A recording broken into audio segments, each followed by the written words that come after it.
కొండూరు గంపలగూడెం మండలాల్లో కిడ్నీ బాధితులను కాపాడండి. సరఫరా చేయాలి. తిరువూరు నియోజకవర్గానికి కృష్ణా జలాలు సరఫరా చేయాలి. కాపాడండి. పాడెక్కుతున్న ప్రజారోగ్యాన్ని కాపాడండి.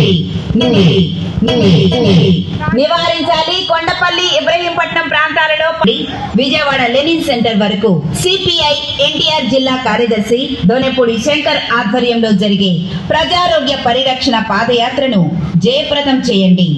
సోదర సోదరీమణులారా, ఎన్టీఆర్ జిల్లా తిరువూరు నియోజకవర్గం కొండూరు గంపలగూడెం మండలాల్లో కిడ్నీ బాధితులను కాపాడాలని, కిడ్నీ బాధితులకు డయాలసిస్ తో సంబంధం లేకుండా నెలకు 10,000 ప్రభుత్వం సాయం చేయాలని, కిడ్నీ బాధిత గ్రామాలకు కాలుష్యం నుండి ప్రజల ఆరోగ్యాన్ని కాపాడాలని సిపిఐ ఎన్టీఆర్ జిల్లా కార్యదర్శి దోనెపూడి శంకర్ ఆధ్వర్యంలో ఆగస్టు 27న కొండూరు డయాలసిస్ సెంటర్ నుండి మైలవరం కొండపల్లి మీదుగా పాదయాత్ర ప్రారంభమై ఇబ్రహీంపట్నం మీదుగా 29వ తేదీన విజయవాడ లెనిన్ సెంటర్ వరకు రామకృష్ణ ప్రారంభిస్తారు. 29వ తేదీన లెనిన్ సెంటర్ దగ్గర జరిగే బాధితుల సభను సిపిఐ జాతీయ కార్యదర్శి కె నారాయణ, మాజీ రాజ్యసభ సభ్యులు అజీజ్ బాషా గారు, రాష్ట్ర కార్యదర్శి కె రామకృష్ణలతో పాటు వివిధ రాజకీయ పార్టీలు, ప్రజా సంఘాల నాయకులు పాల్గొంటారు. కావున ప్రజలు, కిడ్నీ బాధితులు పెద్ద సంఖ్యలో పాల్గొని మన ఊళ్ళు మకానం తాగేటి నీళ్ళే తాడు పెరుగుతున్నాయి, తాగేటి నీళ్ళే తాడు పెరుగుతున్నాయి. కిడ్నీ బాధితులకు ఉరితాళ్ళవుతున్నాయి, కిడ్నీ బాధితులకు మరి ఉరితాళ్ళవుతున్నాయి. జయప్రదం చేయండి. సిపిఐ ప్రజారోగ్య పరిరక్షణ పాదయాత్రను జయప్రదం చేయండి. జలాలు సరఫరా చేయాలి. కాపాడండి. పాడెక్కుతున్న ప్రజారోగ్యాన్ని కాపాడండి. నివారించాలి. కొండపల్లి ఇబ్రహీంపట్నం ప్రాంతాలలో పారిశ్రామిక కాలుష్యాన్ని నివారించాలి.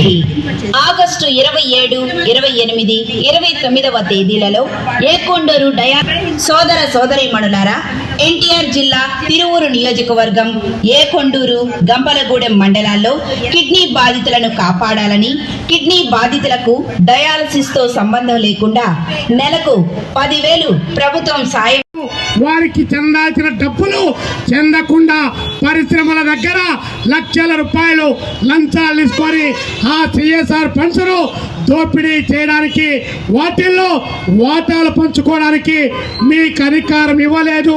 ప్రజలకు చెందాల్సినటువంటి అభివృద్ధికి చెందాల్సినటువంటి ఆ సిఎస్ఆర్ ఫండ్స్ వాటికి కేటాయించాలి.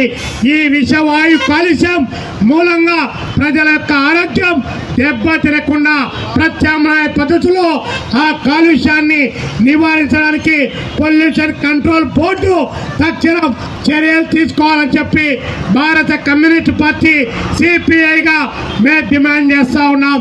ఈ పాదయాత్రతోనే ఈ కార్యక్రమం అయిపోయింది.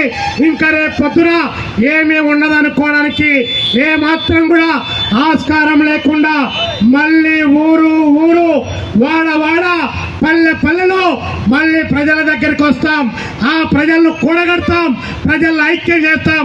ప్రజలకు న్యాయం జరిగేంత వరకు కమ్యూనిస్ట్ పార్టీ ప్రజలతో పాటు ఉంటుందని చెప్పి ఈ సందర్భంగా తెలియజేస్తూ, ఇంకా చంద్రబాబు నాయుడు గారు మీరు 3వ నెలలోకి మీ పరిపాలన వచ్చింది. మీ కూటమి బాగా డబ్బులు ఢిల్లీ నుంచి వరదలై పారిచ్చామని చెప్పి మీరు ప్రకటిస్తా ఉన్నారు. మీ ఫస్ట్ ప్రయారిటీ ఏదన్నా ఉందంటే, మీ సెకండ్ ప్రయారిటీ ఏదైనా ఉందంటే, మీ థర్డ్ ప్రయారిటీ ఏదైనా ఉందంటే జీవించేటువంటి హక్కు ప్రజలకు ఉంది. ఆ జీవించే హక్కు ఈ యొక్క పరిశ్రమల ద్వారా వచ్చే విష కాలుష్యం, తాగేటువంటి నీళ్లలో ఉన్నటువంటి ఆ దుర్గంధం, ఈరోజు ఫ్లోరిన్, సిలికాన్, ఇవి రెండు కలిసి ప్రజల ప్రాణాల్లో కాటేస్తున్నటువంటి తరుణంలో మీ ప్రయారిటీ ప్రజా ఆరోగ్యాన్ని కాపాడమని చెప్పి కమ్యూనిస్ట్ పార్టీగా మేము విజ్ఞప్తి చేస్తూ ఈ పోరాటాన్ని ప్రజలకు న్యాయం జరిగేంత వరకు అనేక రూపాల్లో అనేక పద్ధతుల్లో ఈ పోరాటాన్ని కొనసాగిస్తామని చెప్పి మరొక ఉద్దానం కాకముందే ఈ ప్రభుత్వం మేలుకోవాలని చెప్పి అధికార యంత్రాంగం మేలుకోవాలని చెప్పి ఈ సందర్భంగా ప్రభుత్వానికి విజ్ఞప్తి చేస్తూ పాదయాత్రకు నాయకత్వం వహించినటువంటి కామ్రేడ్ దోనేపూడి శంకర్ గారికి ఈ పాదయాత్రలో 70 సంవత్సరాలు 60 సంవత్సరాలు 65 సంవత్సరాల వయసు కలిగి ఒక కాళ్ళు ఒక చెయ్యి సరిగా పనిచేయకపోయినా కూడా ప్రజల కోసం నడుస్తున్నటువంటి కమ్యూనిస్ట్ పార్టీ కార్యకర్తలను నాయకులను కమ్యూనిస్ట్ పార్టీగా వారిని అభినందిస్తూ ఈ పాదయాత్ర కార్యక్రమాన్ని కొనసాగించాలి. ప్రజలకు న్యాయం జరగాలి.